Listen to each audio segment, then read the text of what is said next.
Welcome, Brent, to this podcast. Thank you for being here. It is so great to have you on. Thanks so much for having me. I truly appreciate it. Great. So, I like to start my episodes with a rapid fire 5, as I like to call them. So these are 5 questions just for my audience to get to know you a little bit better. They're kind of fun and airy. So what do you say? I'm game. I like fun, and this sounds like it. So yeah, let's go. Nice. So easy. Where did you grow up? Seattle, Washington. Okay. And where do you live now? Windermere, Florida. Nice. And who are your 2 top mentors? Myself and gosh, the second one's a tough one. I would just say my dad. Yeah, let's go with him. Okay. And I know this isn't part of the rapid, but I would like to know why your dad and why yourself. My dad's been an inspiration to me in sobriety. He's been sober 26 years, and I'm going on 12. Oh, nice. And he's just always been there no matter what. And he's tougher than I ever thought I would ever see somebody be. You know, my mom passed away a while back, and he's just been a rock in our family. So, and then for myself, I'm always wanting to be something from a week from now, a month from now, a year from now, and I'm always chasing that. So the resilience that I have and the strength that I bring with that, and that caring and loving, place I come from is, it's not being selfish. It's just, that's who I aspire to be, is myself, even better the next day. Right. I hope everybody would aspire to be that. So. No, that's a wonderful answer. Actually, that is truly, something I've never heard of before, being your own mentor, but it is needed. You need to be growing and your own mentor every day. So that's great. Yeah. I mean, nobody else can motivate me, but, more than myself. So. Right. And that's it. That's the key. Motivation, it's all intrinsic. It's not, everybody can tell you what to do. Everybody can give you all of these, nice affirmations or, these memes and motivate you. But if you don't have it intrinsically, then it's no, it's a moot point. So. Exactly. So what are you most passionate about? Talking about sobriety, mental health. Okay. Sharing my story, being vulnerable.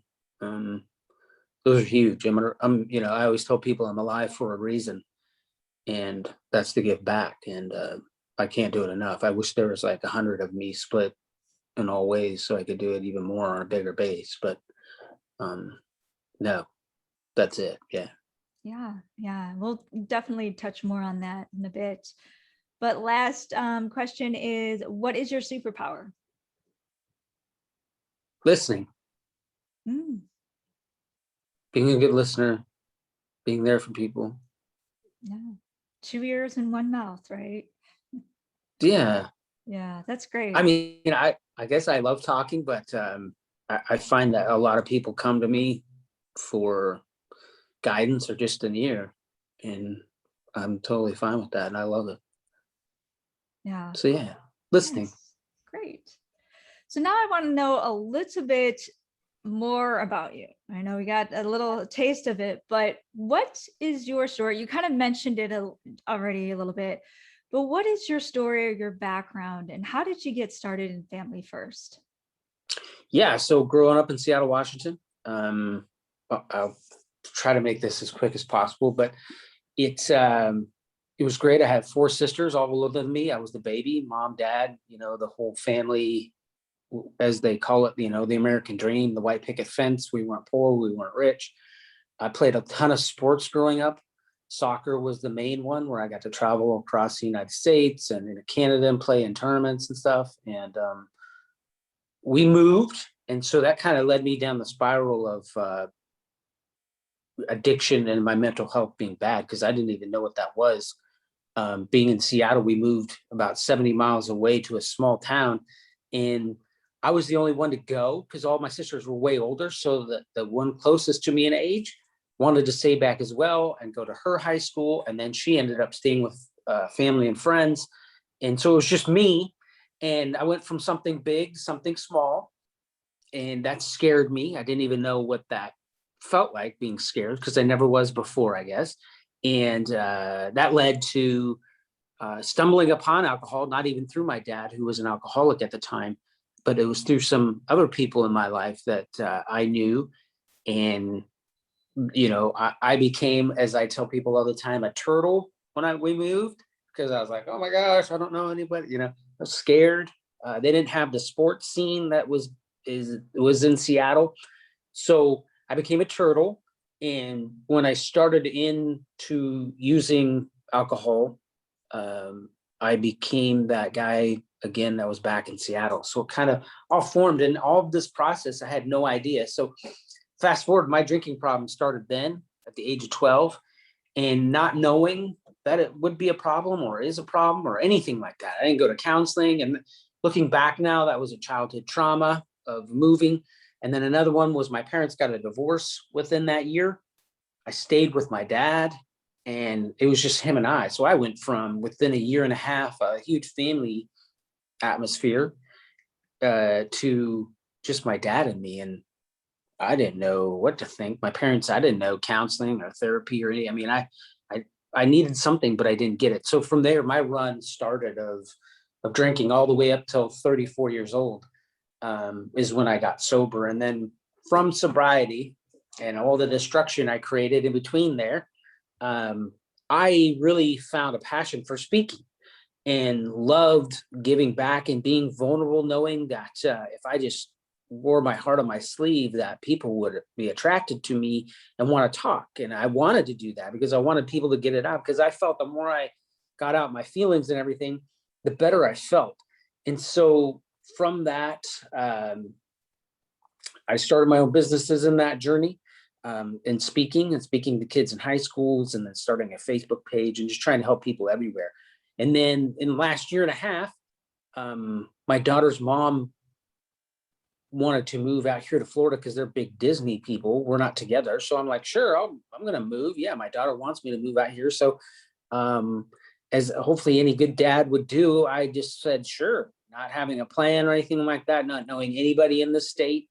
And so I moved. And then about 4.5 months ago, I was in the process of looking for, some jobs, and Family First was one of them. And if you do any research on them, it was right up my alley. And from being hired there as just a family ambassador, kind of, letting people know about what they are and what they do, to, things that are happening, to where, I want to talk about it, speeches and stuff. And the growth of the company is amazing, and it's small, and it's not very, I think we have 42 beds in our program, and it's very family oriented, which I love. And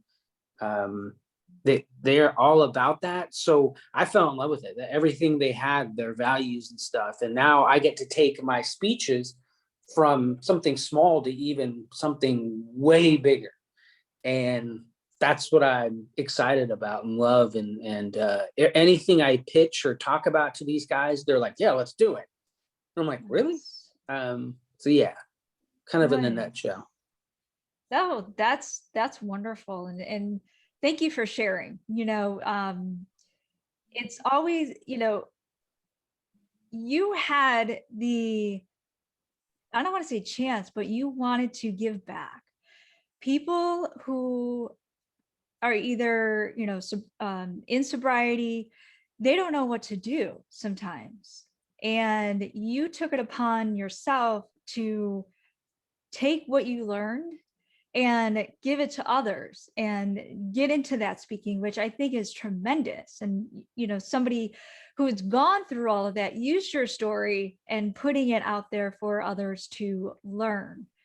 And it just also seemed kind of serendipitous when you moved, and then you looked into, you wanted to get a job, and all of a sudden, I don't want to say all of a sudden, but I'm sure it was there, like Family First. It's like, wow, this is right up my alley. This is what I need to do. And it's just, it seems like it felt very, and correct me if I'm wrong, very right with this move. Am I right? Yeah, I would say so. It was interesting because I had a podcast in Washington, and I found that a lot of my guests in mental health and everything and addiction and recovery were out here in Florida. Mm, And I was like, what?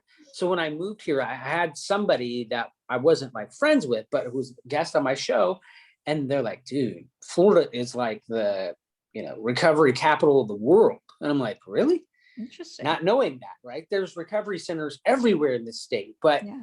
um, you can work with adults and or kids. And I was like, my path and where it all started is with kids. So yeah, that I had other offers from other places that were adults, but in adult facilities, but this one was just perfect. I mean, it all kind of fit. So if I didn't move, I would have never known, because back Mm. in Washington and stuff, they don't have adolescent treatment facilities like they do out here. So it all kind of worked in a magical way, and they were there for me, and I'm there for them. So it was perfect.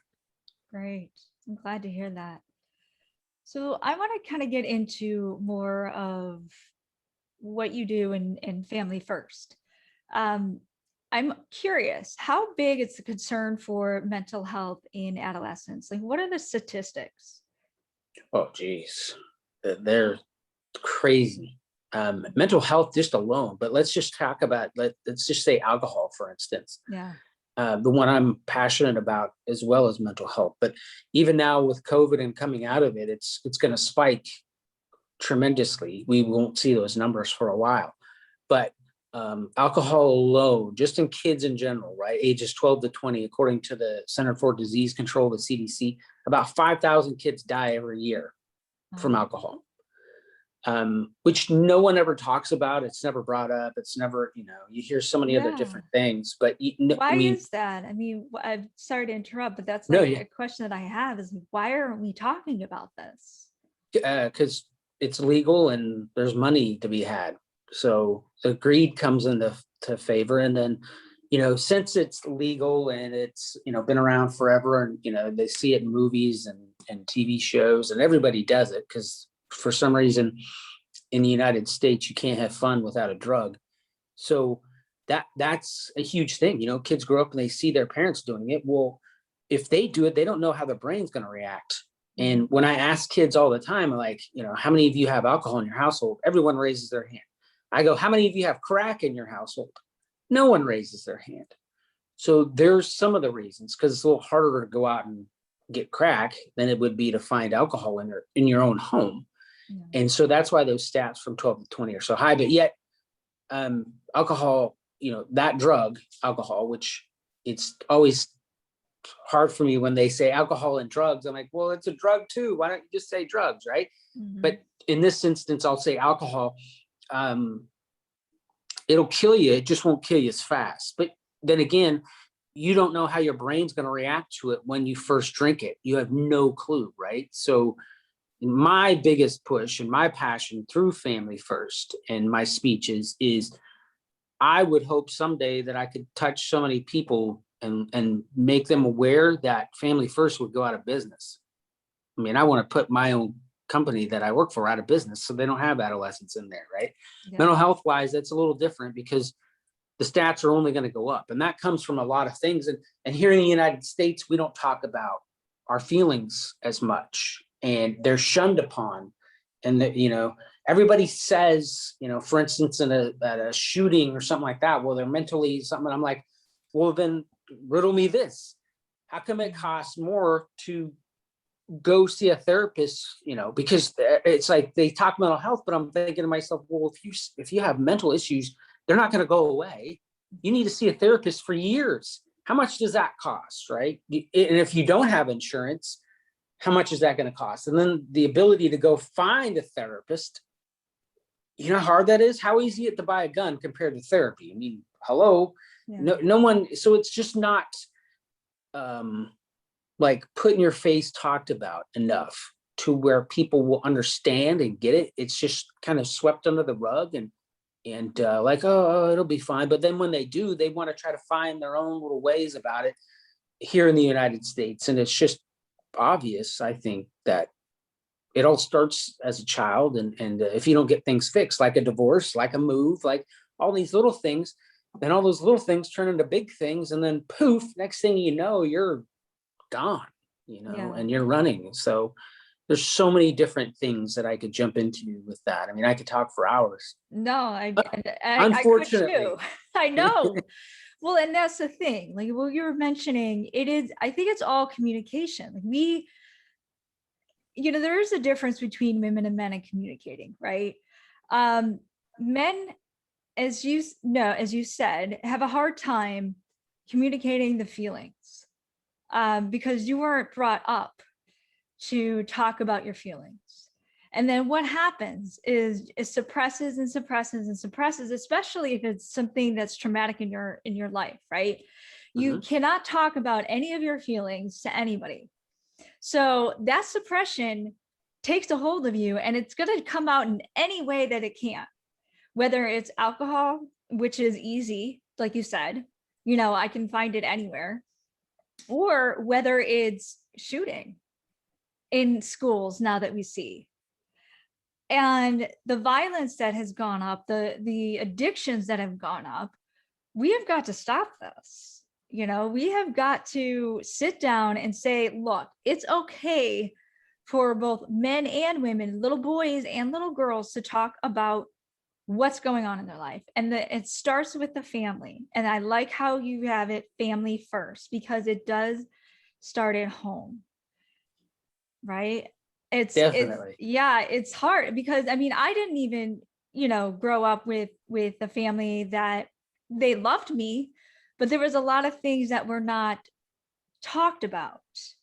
And so personally, I got into alcohol and drugs myself back in the 20s, or in my 20s, not in the 20s. I'm That was a like, long I'm not time that ago.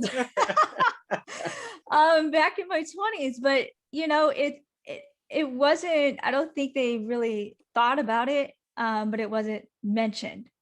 So when you kind of do something, especially when you have, I was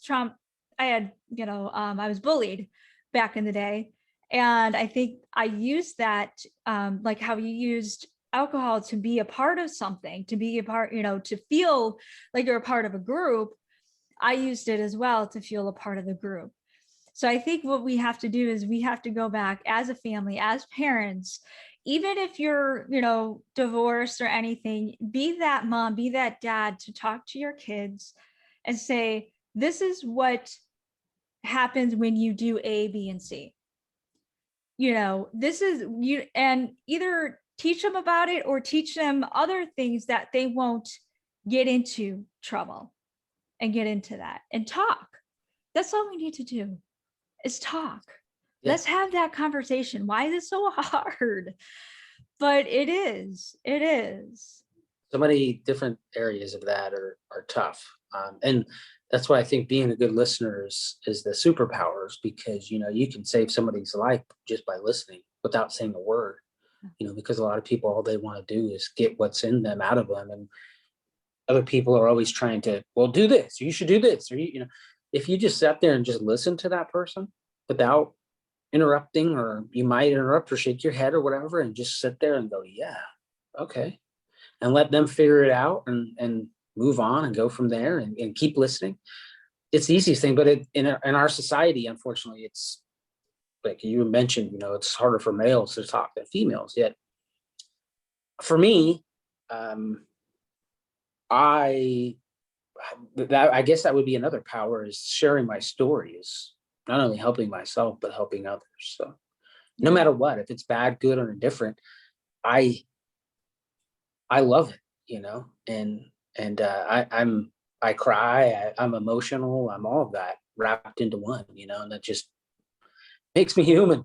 And, Well, I was some just of going us, to like say you said, that. just try to suppress it, that you're not human when you're suppressing everything that's inside of you. And my inference to that would be, like the snowball gets bigger and bigger and bigger.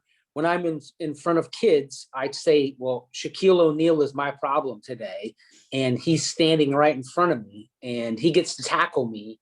And if he does tackle me while he's right in front of me, a foot away, that's going to hurt Brent, but I'm going to be able to get back up and go about my day. Well, if I just suppress and not talk and do all that. Well, now Shaq gets to go 10 yards back, run as fast as he can, and tackle me as hard as he possibly can, right?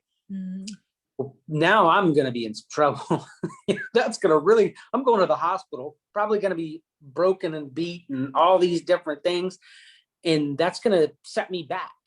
That's the same thing in life. If I tackle whatever issue I'm dealing with in the here and now, in the present, could be small or big, right? It could be that, you wake up in the morning and your hair dryer breaks. Oh my gosh. You go downstairs as a kid and you're like, Mom, Dad, where's the milk? Oh, we forgot to buy it. Now you can't have your favorite cereal. You go to school that same day and your teacher's like, Betty Sue or Bobby Joe, you didn't do this correctly, so you got a D. So those three little things all of a sudden combined are huge. Mm-hmm. And if we didn't talk that out and go, oh my gosh, like tell your mom, like all these different little things, if we don't deal with them, well, what happens if they happen again the next day and then the next day? And then all of a sudden they're massive and you're behind the 8 ball and you're trying to find your way out of that, which that could lead to substance abuse, anger issues, cutting, anxiety, all these different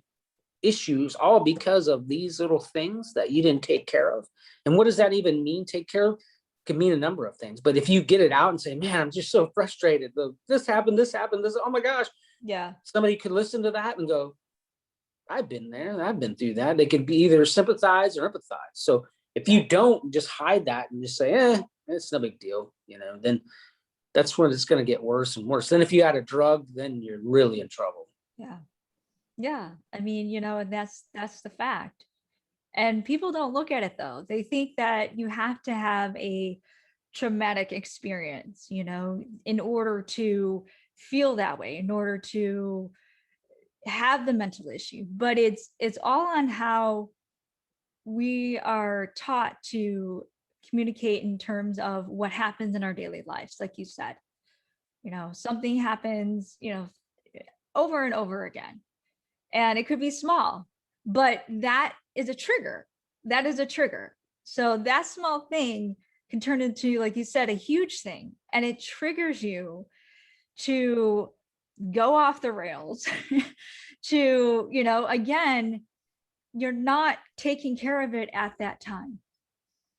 So we need to open our eyes, open our ears, and take care of it at that time. So is that the cause for, is that another cause for like maybe a depression as well? Is this all, definitely, this is all combined, all right? Yeah, all of it. Because depending on the child's adolescent or adult for that matter, their situation in their circle of, maybe one doesn't have a mom, one doesn't have a dad, but their friends have that. So their friends talk about it. There's a depression because you don't have what they have, right? Yeah. That small thing, somebody just saying, yeah, my mom and dad were, well, for the person that doesn't have the mom or the dad in that realm, they could have either died, divorced, or whatever. That's powerful to that person. That little thing is huge to them because that's something they don't have. And it's the little things like that I think get to people the most. And that starts early. That starts very young. If you're going to get a divorce as a family, for me, there should be massive family counseling around that divorce to make sure that the kids are all right. The parents, they're adults. They still need counseling for that traumatic experience, because that doesn't, if you were to look at a child and let's say they're 10 years old or they're 12 years old, their parents get a divorce, their mom gets them, 90% of the time, but their dad only, so let's say that kid gets to see their dad 4 times out of a month. That's 40 days plus that by 8. That's 48 days a year. Yeah. They went from 365 to 48. That does something. Who's explaining that? Or it could be the other way around with the mom. That's not usually the case, but let's just say it was. Who's explaining that on a daily basis to that child? Are they in therapy for that? You want to talk about an experience, that's a huge trauma for a child. Every little thing that happens to them in their life, whether it's their dog dying, their cat dying, their grandparents, somebody in there should be some serious therapy around that to figure out where they're at, where they can go, and how it can be, positive better. Because if it's not, then once they do a drug, I don't care what drug it is, You're down. all that stuff is going to be, put aside, and their brain's going to go, and it could be over right at that moment. So it's just being open with your kids in the beginning. And if something traumatic like that does happen, to not just reassure them and say it's going to be okay, or just grow up and, all these things you learned as a child. No. That's massive child, trauma, and they need help for that. And if you don't get them it, who knows what's going to happen? That's not a game I would want to play. No, definitely not. Definitely not. And it's not talked about enough. And that's what kills me. Yeah. And, even it's interesting because I know that now mental health is kind of a buzzword, around here, and therapy is buzzword, but you only hear it for adults, right? I think it's only kind of going towards adults. Well, so-and-so, he's a, star or whatever, he's into mental health. So, that's great. But you never hear kids. It never is towards kids. Like, this will help kids. This will help adolescents. It's always the adults, but we need to have these therapy sessions, like you say, for these young kids. It has to start there, because then you won't need it when you're an adult. I mean, you actually know. I was in therapy, and it works. It definitely works. And I think I did a podcast about it before too. It's because you have to talk things out. You always have to talk things out. Again, if you suppress it, even if you write it down, you always have to talk things out. So, and talk it out with a third party person, like somebody that's not biased.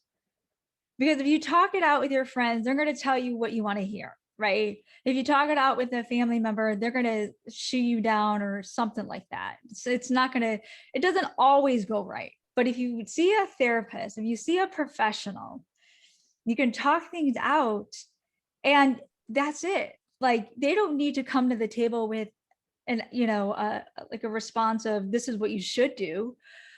They're just there, like you say, to listen and maybe guide you, right?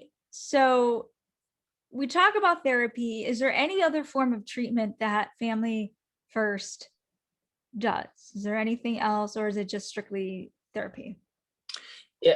So we deal with mental health, and then addiction. That could be any addiction, sex addiction. It could be gaming addiction. It could be any number of addictions.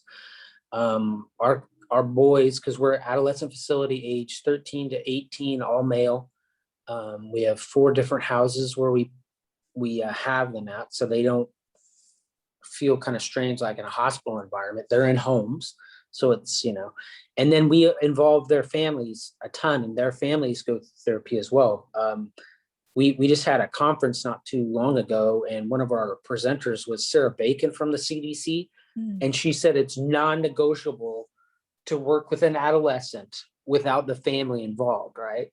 And that is so 100% correct, because then I took it and I'm like, well, in layman's terms, that would mean, you have a bird that there's an oil spill, and birds get all gunked up from the oil because it's in the ocean. Well, if you were to take that bird and you were to take it back and clean it up and make sure it's back to health, and then put that bird back in the ocean without cleaning the oil, it goes right back in the oil. Same thing's going to happen.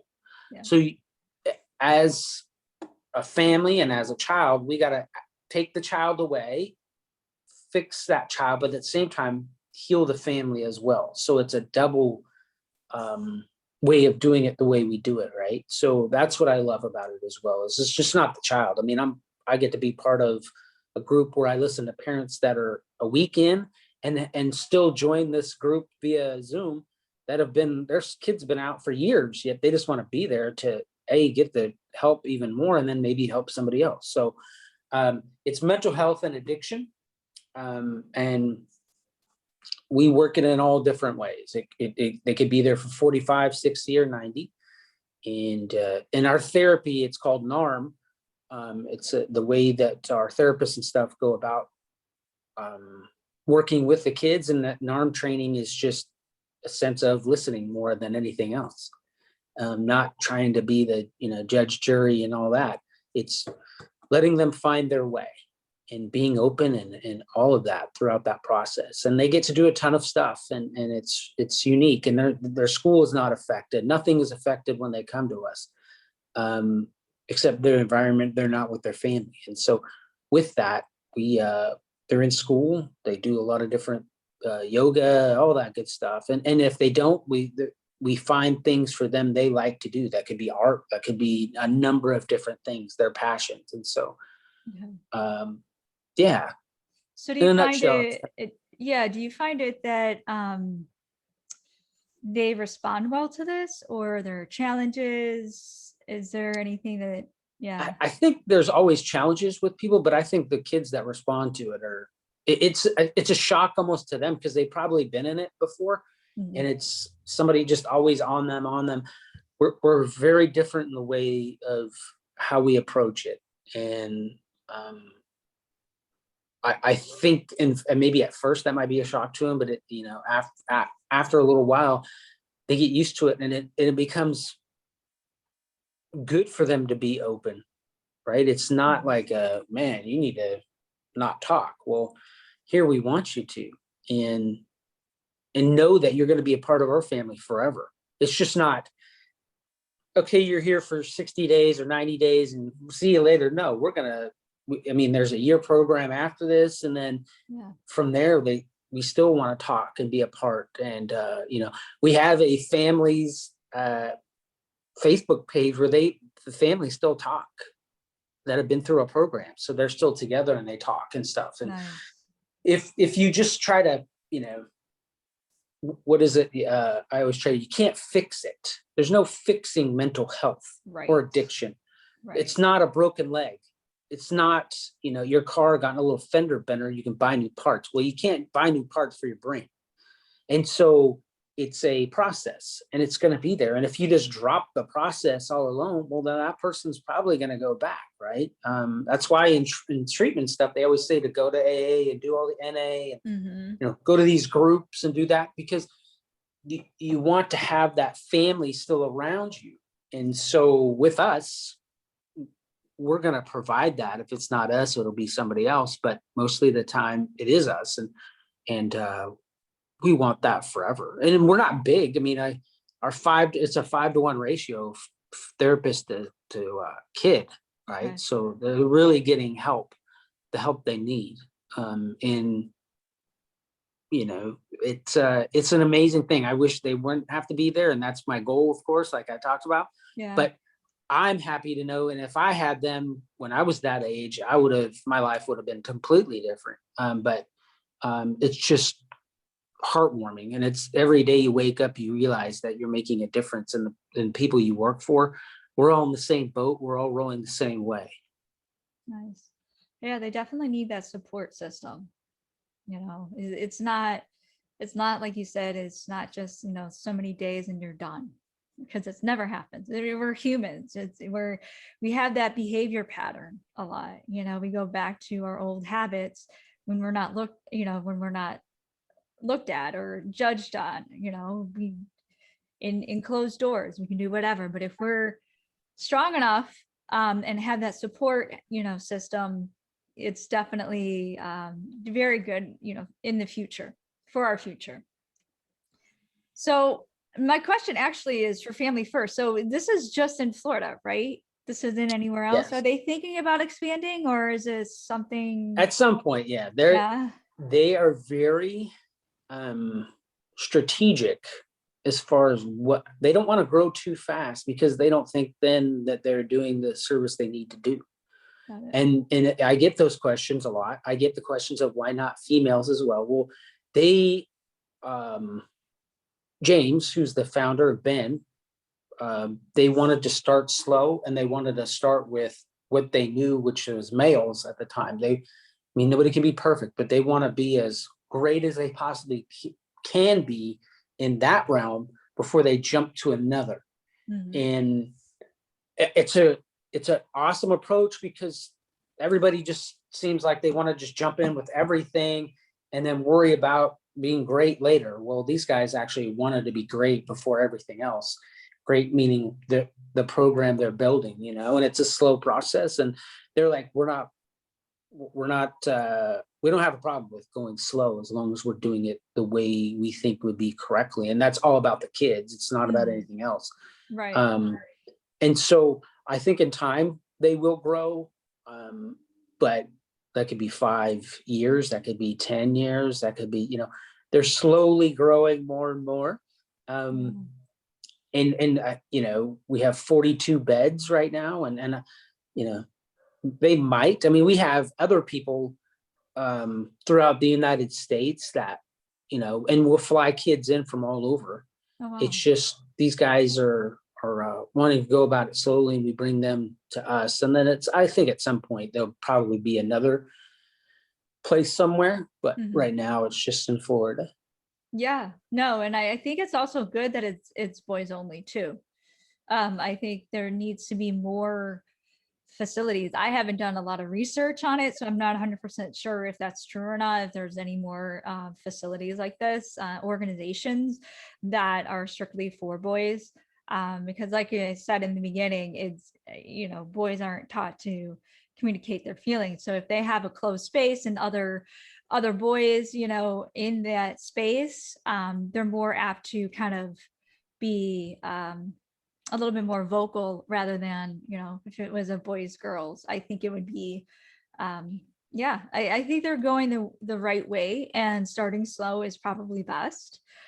Because again, you also have to understand the challenges and what you can work on, what are the wins, what are the good, and try to hash those out before you expand. So it's always good to see that, though.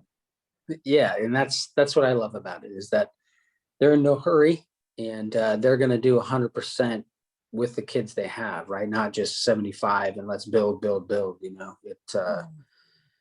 It's a work in progress, and that's the biggest thing I love about them, is that it's not about money. It's actually about families and getting people the help they need, and having the all boys thing is huge, because it's so different in so many different ways than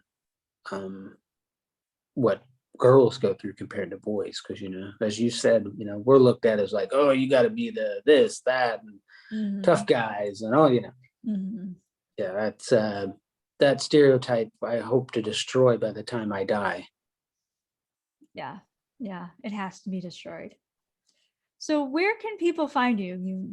All of this information is so great, and I want my audience, because I know my audience is really women over 40, but they're also moms, right? So I want them to reach out to you to maybe find some other way for them, if they have boys as sons, to kind of find a way to get their sons in therapy, or maybe ask questions. So where can my audience find you?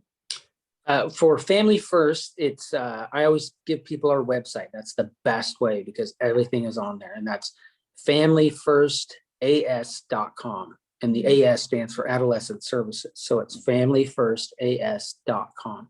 And there, through our website, you can find a number of things, phone numbers, where our address, and everything. But if they just want to ask general questions, they can always call me. I don't mind giving my phone number out, and I don't mind people calling me any time of day or night. It's 360-507-6726. And they can find me on Facebook. I have pages on there. As far as, when it comes to addiction and mental health, I'm very open and talk about it. And just to be that ear again, that's not a problem for me. And because it's for a mom, for a boy. I remember my mom, that's pretty crazy, where we can be very wild and out of control, right? Which I laugh at, but it is difficult at times. And especially depending if they have a father or not in their life, whether they see him, that influence is big. So to all of them that have the moms out there, just reach out. Either our website and check it out. And if you think your son needs it, then more than offer, more than willing to help. But for me in general, usually people will either call me or just shoot me something via Facebook on my pages. So Great. Thank you for offering even your personal phone number. I don't So care. I'll link that up in the show notes so that this way my audience can pick whatever is right for them and hopefully get the help that they need. So Yeah.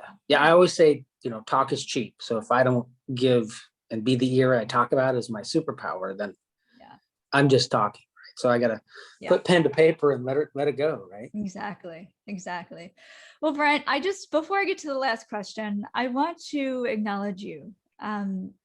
You are doing such tremendous work in this because you're taking from your own life and your own story, and you're helping other boys and families see that it doesn't always have to be this way. There is hope, and you're the hope for them. And I just want to acknowledge you for showing up every day, being this your passion, and being this your voice, and shedding that hope on these families and boys. And just keep going, because like you said, you're making a difference in this world, and we need more of you. So I want to acknowledge you for that. Thanks, Elizabeth. I appreciate it. Yeah. It's not easy, but at the same No. time, it's I'm going to do it till the day I die. So it's just who I am now. It's not even a thing. It's just I eat, breathe, sleep, everything through this. This is just who I am now. So I love it. Great. So then my last question is, do you have a favorite quote or words of inspiration that you want to share? Those are always difficult for me. It's always interesting. But if it's up to be, it's up to me is a quote I like. And that comes back from high school coaches and stuff. And then the never give up, never give up, the nugget, we call it nugga.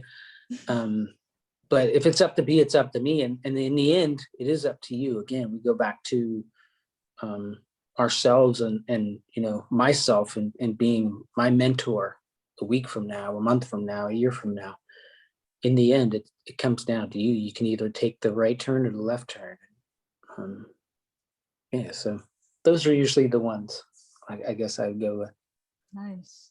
Yeah, we all have a choice. That's beautiful. I love it. Thank you so much, Brent, for being here. I'm so glad to have you on the show. And your wisdom and your knowledge and what you're doing in this world. So thank you truly again. And to you, my audience, until next time, you are worth it.